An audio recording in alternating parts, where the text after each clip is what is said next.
Assalamualaikum warahmatullahi wabarakatuh. Alhamdulillahirabbil alamin. Wassalatu wassalamu ala Rasulillah wa ala alihi wa sahbihi ajmain. Amma ba'du. Saudaraku yang dimuliakan oleh Allah Subhanahu wa taala. Alhamdulillah, pada kesempatan kali ini kita akan membahas keutamaan bagi orang yang bertakwa kepada Allah Subhanahu wa taala. Suatu ketika Umar bin Khattab bertanya kepada Ka'ab, apa sesungguhnya takwa itu?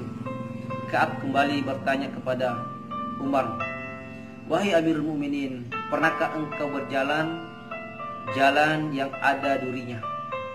Lalu kemudian Umar menjawab, pernah. Terus apa yang kau lakukan, wahai Amirul Mukminin? Saya melewati jalan tersebut dengan penuh kehati-hatian dan kewaspadaan. Saya melangkahkan kaki setapak demi setapak hingga bisa melewati jalan tersebut. Itulah takwa yang sesungguhnya, wahai Amirul Mukminin. Sesungguhnya manusia di muka bumi ini melakukan proses perjalanan untuk mencari ridha Allah Subhanahu wa taala.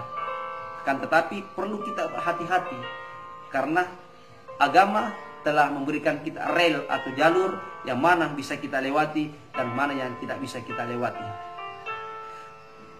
Kembali kita melihat apa sih keutamaan atau kemuliaan yang diberikan bagi hamba-hamba yang senantiasa bertakwa kepada Allah. Allah Subhanahu wa taala berfirman, "Inna akramakum indallahi atqakum." Sesungguhnya yang paling mulia di sisiku adalah orang yang bertakwa.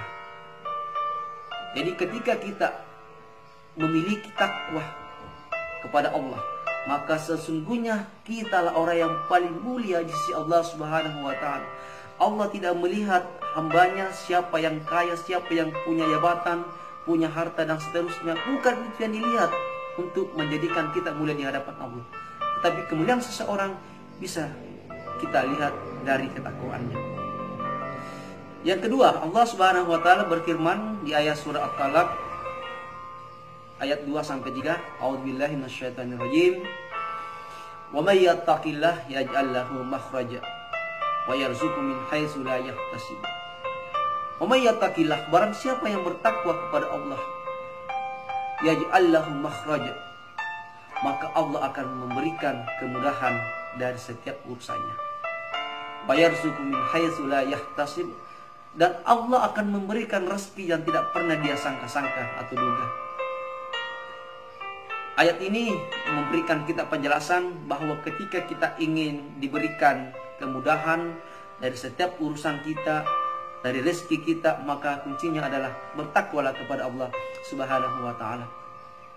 Setiap manusia pasti punya kesalahan, punya problem, punya masalah. Lalu kemudian ketika kita sudah melakukan, berusaha mencari solusinya, lalu kita tidak menemukan, maka coba kita periksa bagaimana takwa kita kepada Allah. Ketika kita sudah berusaha pagi, siang, sore, malam mencari rezeki, lalu kemudian belum datang-datang, maka coba kita kembali periksa ketakwaan kita kepada Allah Subhanahu wa taala. Maka sesungguhnya beruntunglah orang-orang yang senantiasa meningkatkan takwa kepada Allah Subhanahu wa taala. Di bulan Ramadan ini, sebagaimana tujuan puasa adalah menjadikan orang-orang atau manusia la'allakum tattaqun, bertakwa kepada Allah Subhanahu wa taala. Inilah yang sempat saya sampaikan, semoga ada manfaatnya. Hadanallahu wa iyyakum ajmain. Wallahu muwaffiq ila aqwamit thoriq. Assalamualaikum warahmatullahi wabarakatuh.